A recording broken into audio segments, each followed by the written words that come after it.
Don't look now, but I think Carolina may have found a defense.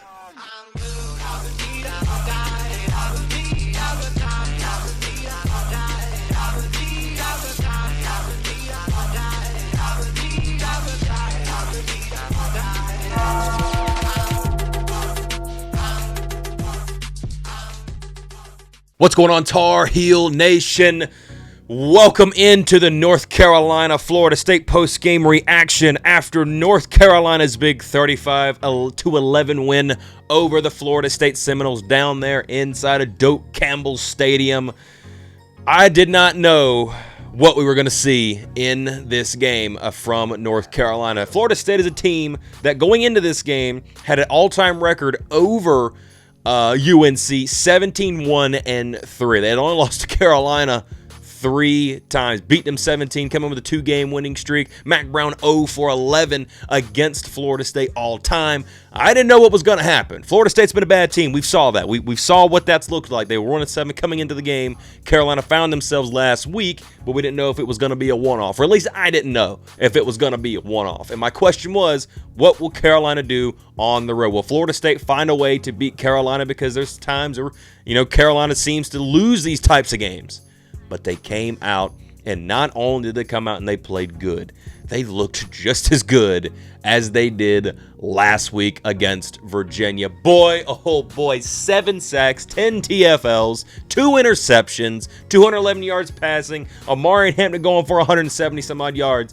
This was a game by North Carolina over the Florida State Seminoles. It was defensively, man, I am so proud of this team because it finally looks like the team that we were wanting it to be all season long. We saw a really good defensive performance by North Carolina in the Minnesota game.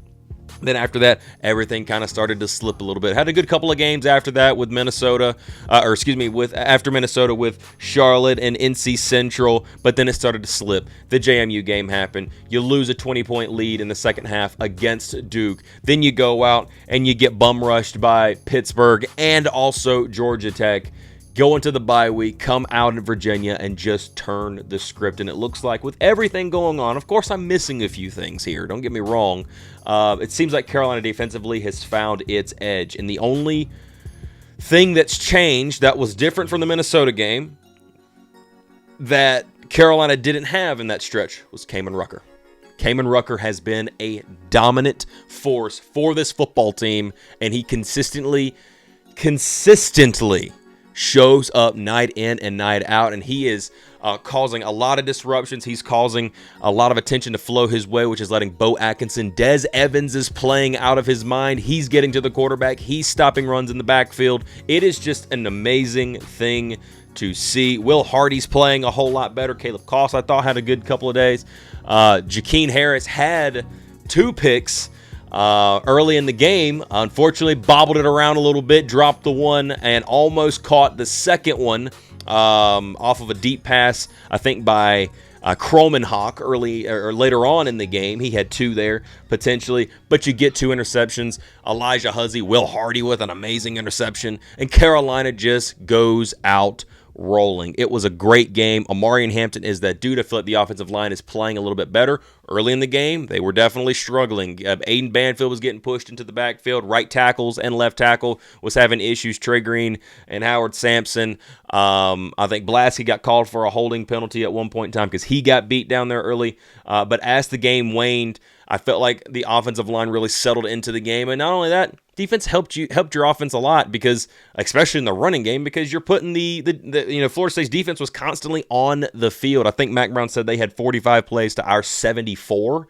That tells you everything you need to know. Carolina was able to get off the field consistently and get our offense back on. And I thought this was a game for Jacoby Criswell. Jacoby Criswell, and I'll say it again, I'm pretty sure I've said this in other stuff. I know I've said it in the watch parties, that's for sure. But if Jacoby Criswell was to come in during spring and had all of spring, I still think he even beats out Max Johnson. Honestly, I do. That would have been a good quarterback battle right there between Max and Jacoby. And hopefully we'll get that coming into next spring, along with potentially Bryce Baker, as well as everything holds the way and it is sitting right now. But Jacoby Criswell is getting so much better in the pocket. He's getting so much better with his awareness. He is throwing on the run. A lot of plays today were made by his feet. Him able to scramble out of the pocket and beat defenders that are, just charging in at him, whether it be linemen, edge rushers, linebackers coming in. He was able to keep himself pretty safe. He did have one sack there late in the first half, getting ready. They were trying to do the last-minute drive to maybe score one more touchdown to go up again before they went into halftime. He did get that one sack, but for the most part, he honestly probably should have been sacked 2 or 3 more times. But he was able to escape it, make some plays, make some great throws, and ended up with 211 yards passing. And the biggest chunk of that really coming off of the late touchdown, the 51-yard reception touchdown from Omarion Hampton that Jacoby Criswell drops back and has 4 guys in his face, and he just chucks it real quick to Omarion Hampton, and Big O just does what Big O does, and he got it to the end zone, and he just does what he needs to do. But there was a lot of times that Jacoby Criswell made some really great plays. That one pass where he faked a handoff to Omarion, spun back around. There was an edge rusher in his face, and he was able to quickly just chuck it right to John Copenhaver, and he was able to pick up some yards. It's just amazing to see what this guy is doing. And the passing game today wasn't even a big focal point. I know we had 211 yards passing, but you look at the reception list, not that many guys on there. A lot of guys with just 1 reception. A couple of guys with 4 or 3. I think the only ones that didn't have more than 1 reception, Omarion Hampton, Kobe Paysor, and John Copenhaver. Those are the only ones that had 3 or more receptions for the game. This team is consistently getting better. Now, the question is, they're going into the bye week. How are they going to handle it coming back home? A lot of things have happened in the last few weeks. Obviously, we've talked about it many times. Tylee Kraft, everything that's going on there. Also, I really want to give kudos to Florida State for them to put Tylee Kraft's, the Tylee Strong logo with the number 13 on their brick. I really thought that was a classy move by Florida State, and I personally appreciated that. It's great to see that, even though we are a couple of weeks removed now from everything that happened, that Tylee Kraft is not leaving us at all. He is very much still with this football team and with this program, and that's the way it needs to stay. I was actually wearing Tylee Kraft's jersey today during the game. I've been wanting to wear it. I didn't know they were going to go with the white retros again, until obviously early on this week they decided to keep on going back with it. But I wanted to wear personally Tylee Kraft's number, and Christian Hamilton got to wear that thing today. So I got to see that a little bit out there. But it's just good to see that number 13, he ain't going nowhere for us, and I'm glad for that. And also, I'm really thankful for other teams to also keep Tylee's legacy moving forward, because Tylee Kraft was an amazing kid, man, and I personally really enjoyed watching his story. But the strength and the perseverance that he fought with has translated into this football team, and they have really adopted that. The Tylee Kraft, Tylee Strong forever, keep swinging. This team is keeping that attitude at a rate I don't know if I've ever saw in the last 6 years under Mac Brown. And it's like a whole nother team is looking at us, and a team that's figuring themselves out and are doing a really good job of doing it as well. So if Carolina can consistently keep going on the defensive side of the ball, the offense I'm really not worried about. I feel like our offense is really locking down and scoring when they need to score, when they've got opportunities to go score. I think they're doing that. Some early in the game adjustments I want to see from Carolina, especially the play calling from Chip Lindsey. But I got confidence that he'll get it done. I just really enjoy what I'm seeing from this Carolina football team, and they're reinstilling some faith in me, and hopefully they're reinstilling some faith into this fan base, man, because we need it. We absolutely need it. We need to show up for these games as much as we possibly can. I'm unfortunately not going to be able to make it anymore. I was hoping I was going to be able to, but unfortunately I'm not going to. But, man, I am there in heart and spirit. That is for sure. Maybe if they can win out, maybe they can come back to Charlotte and do the Duke's Mayo Bowl again, and I can be there for that.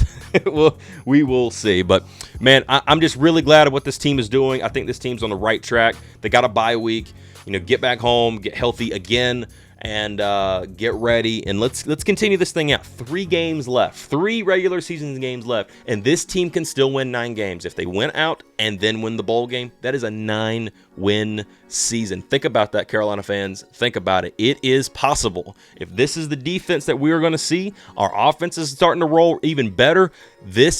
A 9-win season is still very much on the table, and I was not singing that tune a couple of weeks ago, or even much less after that last week, because I didn't know if it was going to be a one-off. No, is it going to be a 2-off? Is this going to be? Are we going to start stacking days like this? It's the big question coming up for Carolina, and I'm building some confidence that, you know what, I'm confident to say I believe they're going to prove me wrong, and maybe a lot of us wrong as well. Hopefully so. But let me know what you guys think down in the comments below. Tell me what you guys think about this game. How you feeling about it? How's it look? How does Carolina look to you? Are you getting a little bit more faith back in the team, or are you still kind of on the we'll see what happens? Let me know down in the comments below. I want to hear about it. Thank you all for watching. Thank you all for being here. And as always, go Heels.